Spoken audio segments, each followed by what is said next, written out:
So being a fan of just movies, being a fan of the visual acts, of I've never been one to exclude any kind of movie or any kind of era really, because growing up there was always old stuff on TV when I was a kid. There were movies from the 30s, 40s, 20s on TV, and with fewer channels at the time and no home video and no streaming or on demand, it was, you kind of watched whatever was on, unless you were the kind of kid that went outside and played or did sports or something, which I wasn't. So I was always watching stuff.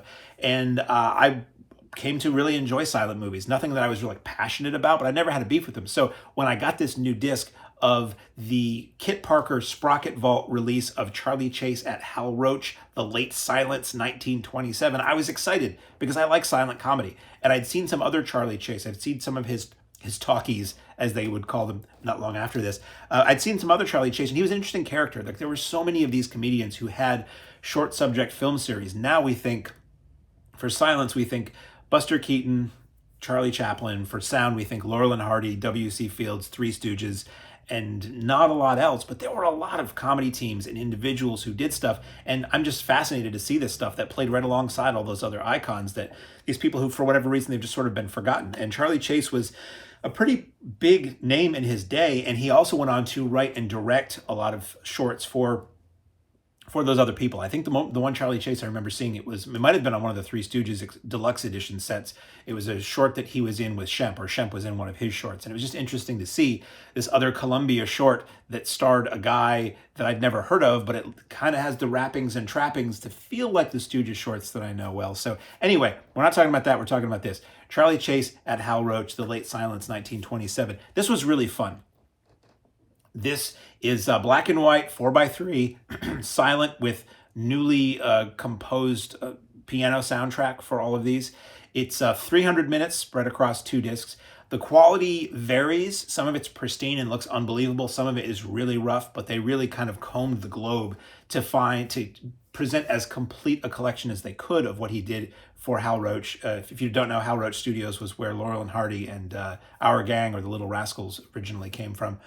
Many other artists and performers came out of that studio, but those are the ones that most people might remember today, or most normal people, as I say, might know those today.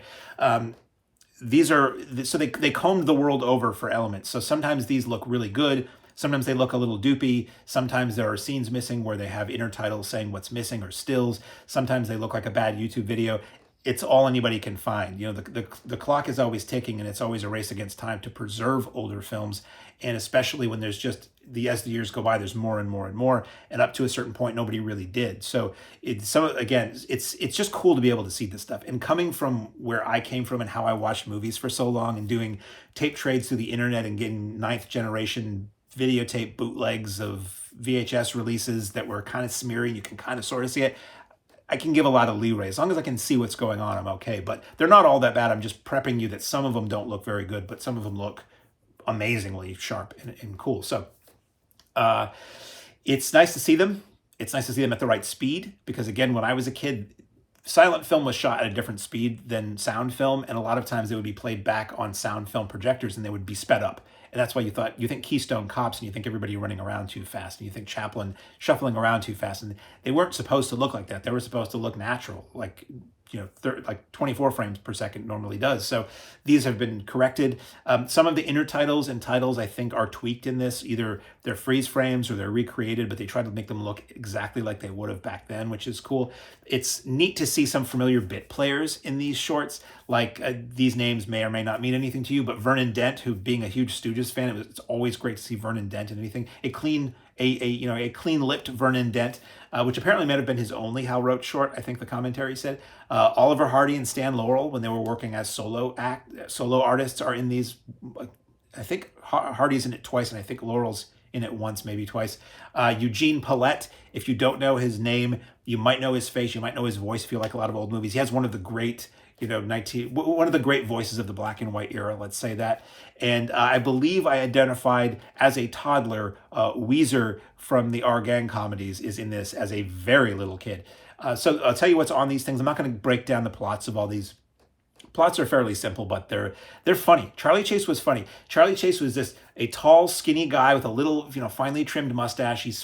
He wasn't like Laurel and Hardy or Chaplin or Buster Keaton or the Stooges, where they always were sort of like down on their luck characters. More often than not, Charley Chase was a guy who was doing okay in life, but his situation was frustrating, or he found himself in ridiculous predicaments. So he was always very clean, very well dressed, very just fit and trim, skinny guy, but he could do the physical when he wanted to. Great facial expressions, which, not being able to use your voice is probably pretty helpful. And the movies were just really good gags. I mean, I was laughing out loud through a lot of these. So disc 1 is There Ain't No Santa Claus, Many Scrappy Returns, Our Brunette Safe, A One Mama Man, Forgotten Sweeties, Bigger and Better Blondes, which is in sepia tone, Fluttering Hearts, and What Women Did For Me. The extras on disc 1 are an audio commentary by Richard M. Roberts, who is...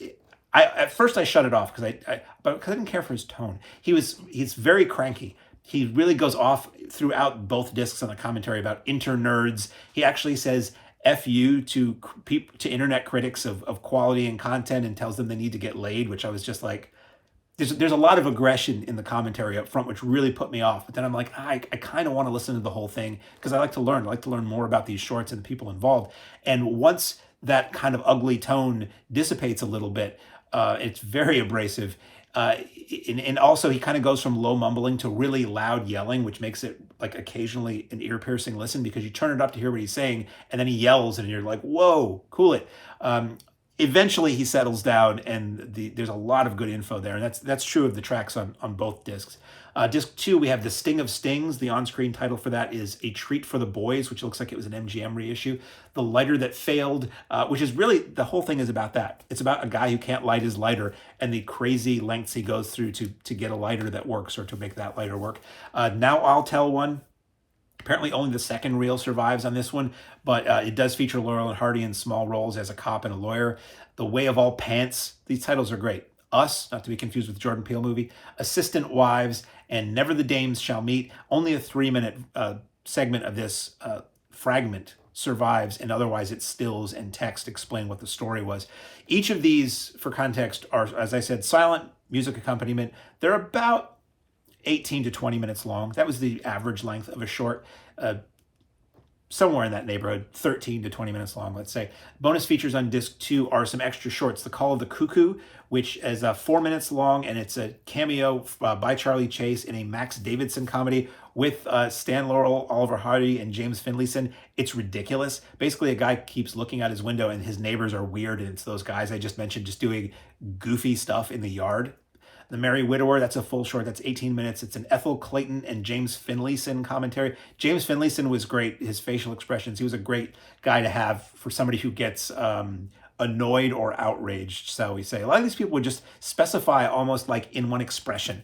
Like not Tom Kennedy? Arthur Kennedy? He was a Kennedy. I'm getting it wrong, but he was the slap his face and pull it down his face. He was great.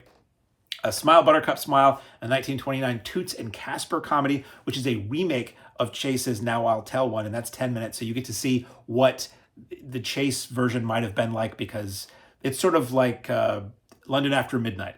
That doesn't exist, but there was sort of a remake. Was it Mark of the Vampire? It was a Bela Lugosi thing. Kind of sort of remade it, so you kind of sort of saw what that whole story might have been like. That's the case with this. You get a photo gallery that's 12 minutes, and then again, you get the Richard M. Roberts audio commentary. The packaging looks a little something like this. That's Charley Chase. I've been talking about him the whole time. Front and back. And then we crack it open, and there are same image on both discs. But bless Kit Parker and Sprocket Vault for doing this, because silent film is not as big a thing in the popular consciousness as it was. It's a lot of people won't watch a black and white movie. They won't watch a silent movie. You won't watch anything before 5 years ago. So that they keep doing this and making it available for people, not just on physical media. They're doing the work to preserve these things so that whatever form you can see it in, you can see it. And historians or people who might be open to something that's not brand new can watch this. And to me, funny is funny, and Charley Chase is funny. So it was really cool to see these. I hope they have more coming down the pike. I will be ready, willing, and able to watch them and talk to you about them as they come. But for now, from Kit Parker Films and Sprocket Vault is Charley Chase, the HAL Roach, The Late Silence, 1927, available on Blu-ray.